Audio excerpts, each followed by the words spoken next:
తాకట్లో ఉన్న మీ బంగారాన్ని విడిపించి ఆ రోజు ఆన్లైన్ రేటుకి కొంటాం. Sharma gold company. నమస్తే, వెల్కమ్ టు సుమన్ టీవీ. నేను పద్మిని. రేపటి పంచాంగాన్ని రేపటి రోజుకున్నటువంటి వైశిష్ట్యాన్ని ఇప్పుడు చూద్దాం. రేపు 14వ తారీఖు డిసెంబర్ నెల 2025వ సంవత్సరం ఆదివారం. శ్రీ విశ్వావసు నామ సంవత్సరం దక్షిణాయనం హేమంత ఋతువు.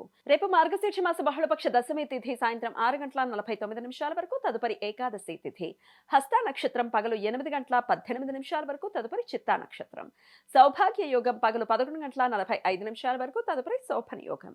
భద్ర అంటే విష్టికరణం సాయంత్రం 6:49 వరకు, తదుపరి భవకరణం ఉంటాయి. సూర్యుడు వృశ్చిక రాశి జ్యేష్ఠ నక్షత్రం 4వ పాదంలో సంచరిస్తున్నాడు. చంద్రుడు కన్యా రాశిలో రాత్రి 9:41 వరకు, తదుపరి తులారాశిలో సంచరిస్తాడు. నక్షత్ర వర్జం సాయంత్రం 5:15 నుండి రాత్రి 7:02 వరకు, అమృతకాలం రాత్రి 3:59 నుండి 5:46 వరకు.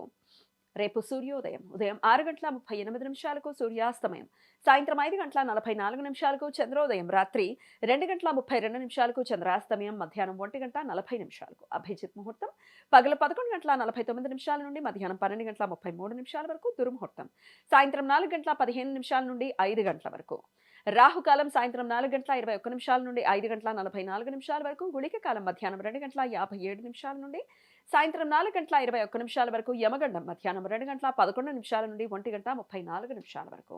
ఆదివారం హస్త నక్షత్ర కలయిక ఉండటం వలన సర్వార్థ సిద్ధియోగం, అమృత సిద్ధియోగాలు రేపు సూర్యోదయం నుండి ఉదయం 8:18 మధ్య కాలంలో ఏర్పడతాయి. ఈ సమయంలో నూతన వ్యాపార ప్రయత్నాలు చేయటానికి, కొత్త పనులు మొదలు పెట్టడానికి, నూతన ఔషధాలు వాడటం మొదలు పెట్టడానికి అనుకూలం. శని పంచ సప్తశ లేఖ వేధ రేపు ఉదయం 8:18 నుండి 2:59 మధ్య కాలంలో ఏర్పడుతుంది.